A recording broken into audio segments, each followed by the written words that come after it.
స్థానిక ఎన్నికలు మరింత ఆలస్యం జాప్యానికి కారణము కోర్టుకు నివేదించిన సర్కారు. సో ఇప్పుడు స్థానిక ఎన్నికలు ఎప్పటిలోగా చేయాలి, 30 లోపు స్థానిక సంస్థల ఎన్నికలు నిర్వహించాలి అని హైకోర్టు ఇప్పటికే డెడ్ లైన్ విధించింది. అయితే దాని మీద అనేక శశబిషలు పడుతోంది రాష్ట్ర ప్రభుత్వం. మళ్ళా కోర్టుకు వెళ్ళాలన్నా లేదా ఆల్రెడీ గవర్నర్కు ఇవ్వడం జరిగింది, జీవో ఇచ్చి అమలు చేయాలన్నా, పార్టీ పరంగా అమలు చేయాలన్నా, అసలు ఇంకా డిలే చేయాలన్నా, ఇలాంటి అనేక ఉన్నాయి. దానికి సంబంధించి ఈ వార్త. ఆ తర్వాతే పంచాయతీరాజ్ శాఖ జీవో బిల్లు ఆమోదం పొందితేనే పిఆర్ జీవో జారీకి ఛాన్స్, ఎన్నికల నిర్వహణలో జాప్యానికి గల కారణాలు కోర్టుకు నివేదించేందుకు సిద్ధం.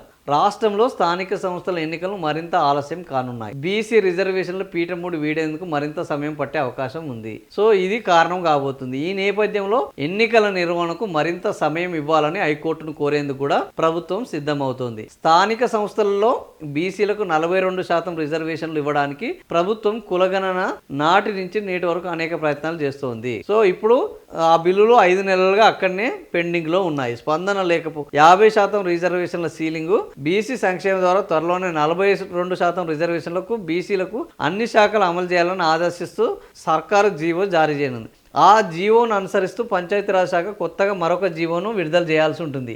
ఎస్సీ ఎస్టీ బీసీలకు కలిపి 62% రిజర్వేషన్లు జీవో ఇవ్వాల్సి ఉంటుంది. ఈ జీవోకు అనుగుణంగానే ఎన్నికలు అయితే రిజర్వేషన్లు ఖరారు చేస్తారు. 50% మించి రిజర్వేషన్లు ఉండవద్దని స్పష్టంగా ఉంది. ఈ నేపథ్యంలో గవర్నర్ వద్ద ఉన్న బిల్లులకు ఆమోదం పొందితే గానీ పంచాయతీరాజ్ శాఖ జీవో విడుదల చేయడానికి వీల్లేదు. సో ఈ నేపథ్యంలో వీళ్ళు కోర్టు ఆదేశాలు ఉన్నాయి. ఇప్పటికే ఆదేశాలు ఇచ్చి కూడా సమయం పూర్తయిపోయింది. ఈ నెల 15న ఓటర్ జాబితాను పోలింగ్ కేంద్రాలు ప్రకటించబోతున్నాయి. అప్పటికి వరకు ఎన్నికల షెడ్యూల్ విడుదలయ్యే అవకాశం లేదు. దీంతో మరింత సమయం ఇవ్వాలని కోర్టును కోరేందుకు ప్రభుత్వం ఆలోచిస్తున్నది అనేది ఇదొక వార్త మనం ఇక్కడ చూడవచ్చు.